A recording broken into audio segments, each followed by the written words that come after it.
সেকেন্ডে হাইসে দিছেন, কিন্তু এই খাবারের জন্য কত মানুষ কত কষ্ট করে আপনার কোনো আইডিয়া আছে? দরু মিয়া, কি এর কষ্ট? টেয়াদা কিনি আর খাই, সমস্যা কি?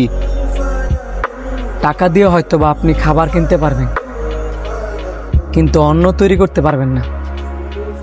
একটা কৃষক রোদে ফুইরা বৃষ্টিতে ভিজা দিন রাত পরিশ্রম করে এই খাবারের জন্যই আমাদের দেশে লাখো লাখো মানুষ আছে, আত্মীয় স্বজন, পরিবার, বন্ধু বান্ধব সব পালায় ওই দূর প্রবাসে থাকে, হাড় ভাঙা পরিশ্রম করে।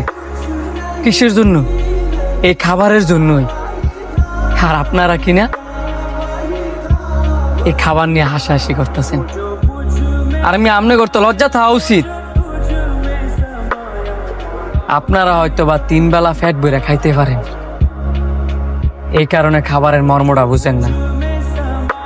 আমি এমনও মানুষ দেখছি যারা কিনা ক্ষুধার জ্বালা সহ্য করতে না ফেরা ডাস্টবিন থেকে ময়লা খাবার তুলে খাইতে।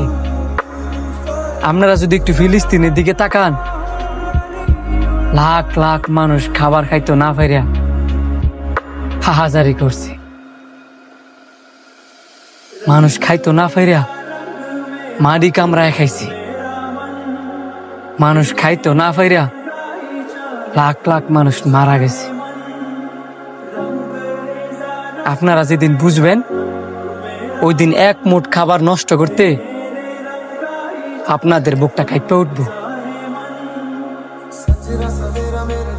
এই খাবার হচ্ছে আল্লাহ তাআলার অনেক বড় একটি নিয়ামত। এই খাবার অপচয় করা মানে আল্লাহ তাআলার নিয়ামতকে অবমাননা করা। আল্লাহ পাক কোরআন শরীফে স্পষ্ট বলছে, তোমরা খাও, পান করো, কিন্তু অপচয় করো না। আল্লাহ তাআলা নিশ্চয়ই অপচয়কারীরে পছন্দ করেন না।